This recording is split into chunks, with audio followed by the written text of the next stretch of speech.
We are pleased to be joined by Jim Ryan, who is an ABC News correspondent, and he is in Sochi right now. So I guess things are underway there, the big kickoff, and Russia wants to send a message to the rest of the world. What's that message? The message is that it's a progressive country that has moved well beyond the 1980 Olympics, back when it was the Soviet Union.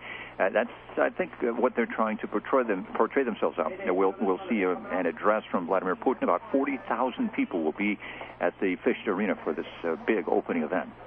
Jim, we've seen a lot of reports about the conditions in Sochi, especially for the media.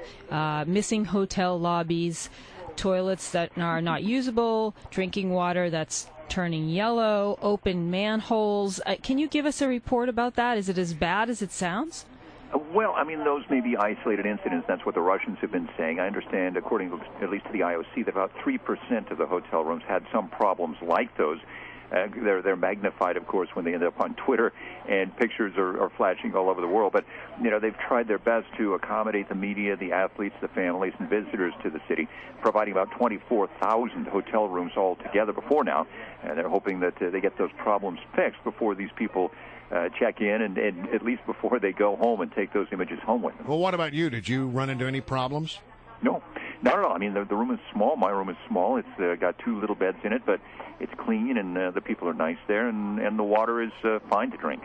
Any stray dogs in the hotel room when you get in? Not in the room, but they're all over the place. But it's probably much the same in Washington or New York or any. No, I've never found a stray dog in my hotel room. No. But I mean, wandering the streets. Right. Yeah. Right. Yeah. All right. So look, the opening ceremonies get underway. Putin very much wants to send the message that it's a different kind of Russia, but this is not without controversy. No, you're right, and especially perhaps in the way that Sochi was chosen for these Winter Games. You step outside here right now, and you need a jacket, maybe. It's almost shirt sleeve or sleeve weather at this point.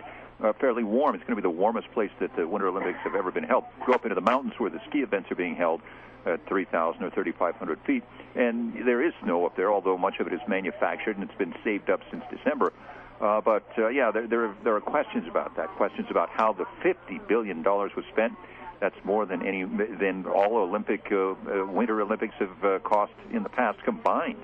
Jim, there's been a lot of talk about security concerns. What's the mood there? People acting, in some way more cautious, just given the various terrorism threats?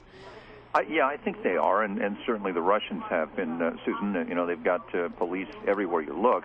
Every 30 or 40 feet, you'll see another officer, a security guard, or a member of the military. They're kind of keeping an eye on things. That's been the response to these threats of terrorism. But I think generally people are fairly relaxed, and they're looking forward to the opening ceremonies and then to 17 days of competition. All right, so the competition has begun. Any trends developing there? Any storylines that you see? Well, the Americans have done pretty well so far in the slope-style events, the snowboarding. Not so well in figure skating in the early qualifying rounds that happened last night. They had to hold those before the actual opening ceremonies because so many extra events have been added this time around. 11 new events are being held, and so they, in order to schedule them, they simply had to hold them before the opening ceremonies were held. What about figure skating?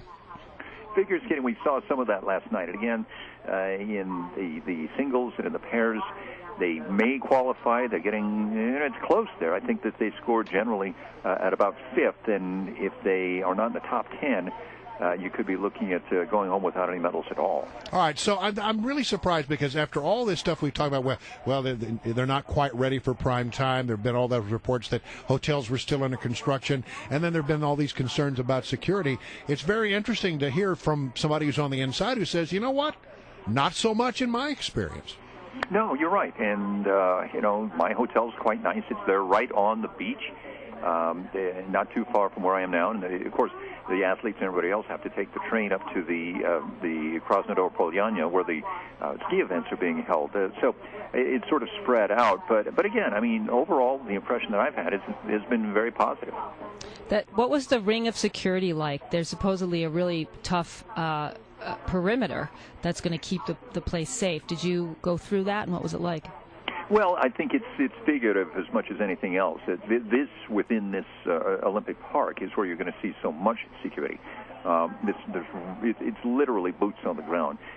Numbers ranging from 35 to 40,000 security officers of all sorts coming into this area to ensure that it is safe. Are they searching bags? Like, D.C., it's hard not to walk in a building without having your backpack searched. Is it like that there? Yeah, it is. Lots of magnetometers, especially at the airport and the train stations. You're going to find a lot of that, a lot of searches going on, and just ensuring that people aren't bringing in stuff they shouldn't bring in. And part of it is licensing, of course. You can't take cameras in some places because somebody else holds the rights to those. All right, so the big opening ceremonies are about to take place. Tell me a little bit about what we know. Are there any surprises in store for people when they watch? Well, don't expect Vladimir Putin to jump out of a helicopter or make a skydive. Wait a minute. And with his Siberian tiger? Come on. That would be totally like him. What I'm curious to see is how they're going to light the torch. Remember a few sessions back when it was an athlete with a bow and arrow shooting? Right. Yeah, I was just going to ask you that. What's the rumor? Yeah, I haven't seen anything about that. I mean, there will be quite literal fireworks. They've been practicing that for the last few nights around the stadium where this will happen. But it'll be a lot. It's going to be about 2.5, 3 hours long. It will take a look sort of at an artistic view of the history of Russia. 22 tons of fireworks will be set off. Wow. Nations introduced in order of the Russian alphabet. So, and of course, the parade of athletes coming through. Oh, can't wait. It's going to be great. Huh? Everybody loves the pageantry. Well, Jim Ryan's going to be with us throughout this whole affair. We'll be hearing regular updates from Jim here on the Mornings on the Mall. Jim, thank you so much. That's Jim Ryan, ABC News, on the job in